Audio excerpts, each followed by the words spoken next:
This one's called The Ultimate Privacy. What preceded me before these pictures of ice? A microbe's Doppler was once our finest ore. Instinct versus order, are you here, Tufu?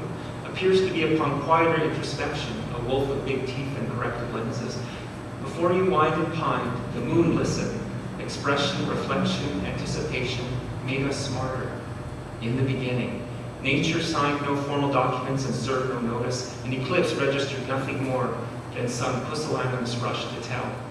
Now, who's your daddy? Look inward. That's always been our ghost for seeing what's out there. The sea slips, dwindles, clears its skin through trespass. Her lips are an infinite return, so should the final translation of any word in any language be silence. And then to say it was the black jelly bean of sin, not the red jelly bean of salvation, on my daughter's bookmark from church. The bookmarks were made in China, handed out with glee. Moralizing base pairs vulture our young. Look how far we've come. Prolific agents of the bell curve prayed before assigning temptation to the sky blue jelly bean. Comfort was the yellow jelly bean. Who said dispensing advice on jelly beans was easy? Who's your daddy? Nietzsche asked God one night before death, his death, a staged one, of course, where they both conspired to do away with one another. God, after a tendentious meal of ambrosia and supplicants, spits out Nietzsche's brain past the pearly gates. It shines like a fishbone. At this exact moment, Nietzsche has coined the idea of Übermensch, the Superman's state beyond joy and suffering. With a flick of his pen, a raised eyebrow, and Schadenfreude, masked as sorrow, he sends something like a flying monkey, but holier, to God's throne to carry him away. But God won't go. He's wise to humanity's sleights of hand in his flux economy. Besides, he's fallen behind cataloging his endless bestiary from fossil to cellophane, world to world. Who's your daddy?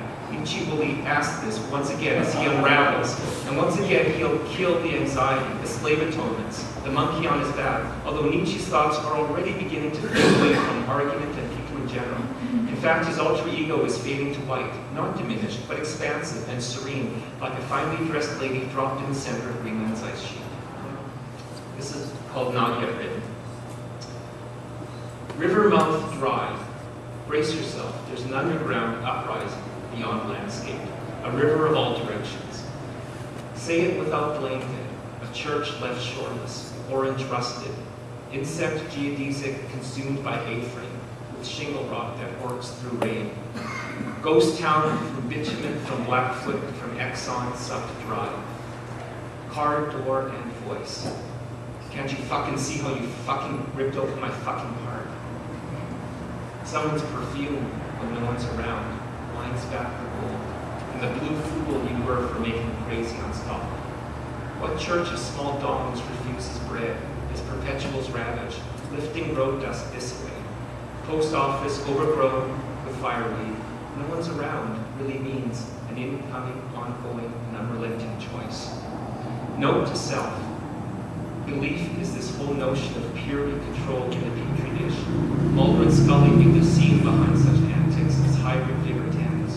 Intubate the canon then, in spite of what Chuang-Tzu says, that the perfect man should hate heaven for this alone.